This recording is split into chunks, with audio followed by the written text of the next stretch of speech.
జై వాల్మీకి, జై శ్రీరామ్. కూజంతం రామ రామేతి మధురం మధురాక్షరం ఆరుహ్య కవితాశాఖం వందే వాల్మీకి కోకిలం. ప్రజలందరికీ వాల్మీకి సంఘం ఆంధ్రప్రదేశ్ కుటుంబ సభ్యులందరి తరఫున దీపావళి పండుగ శుభాకాంక్షలు తెలియజేస్తూ నేను మీ పులి శ్రీనివాసులు, వాల్మీకి సంఘం ఆంధ్రప్రదేశ్ రాష్ట్ర అధ్యక్షుడిని. హిందువులందరూ నిర్వహించే ప్రధానమైనటువంటి పండుగలలో ముఖ్యమైనది దీపావళి పండుగ. మరి దీపావళి పండుగ విశిష్టత గురించి పురాణ ఇతిహాసాలలో చెప్పబడినటువంటి కథలను మనం కొన్ని తెలుసుకుందాం. పూర్వం భూదేవి వరాహస్వామి సంతానమైనటువంటి నరకాసురుణ్ణి సత్యభామాదేవి వధించి నరకాసురుని చెరలో ఉన్నటువంటి 16,000 మంది కాంతలను ప్రజలను కాపాడినందుకు మనము ఈ రోజును దీపావళి పండుగ చేస్తూ వస్తున్నాం. మరి అదేవిధంగా పాల సముద్రాన్ని చిలికినప్పుడు అందులోంచి లక్ష్మీదేవి ఆవిర్భవించినటువంటి రోజును ఈ రోజును మనము దీపావళి పండుగ నిర్వహిస్తూ వస్తున్నాం.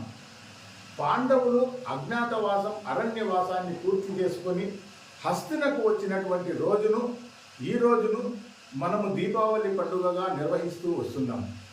శ్రీరామచంద్రుడు రావణాసురుణ్ణి వధించి సీతా సమేతంగా అయోధ్యకు వచ్చినటువంటి రోజును మనము దీపావళి పండుగగా ఈ రోజును నిర్వహిస్తూ వస్తున్నాం. ఎప్పటికైనా చెడుపైన మంచి విజయాన్ని సాధిస్తుందని తెలియజేసుకునే రోజుగా మనము దీపావళి నిర్వహిస్తూ వస్తున్నాం. మరి మనలో ఉన్నటువంటి అజ్ఞాన అంధకారాన్ని తొలగిస్తూ జ్ఞాన జ్యోతులను ప్రజ్వలింపజేసుకుంటూ దీపాలను వెలిగించి మనము దీపావళి పండుగను ఘనంగా భక్తి శ్రద్ధలతో నిర్వహిస్తూ వస్తున్నాం.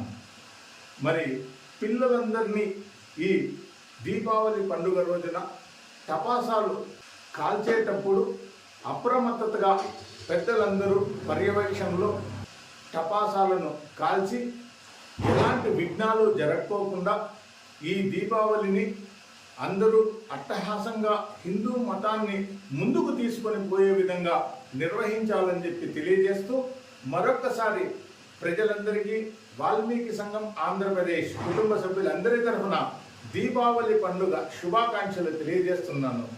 జై వాల్మీకి, జై శ్రీరామ్.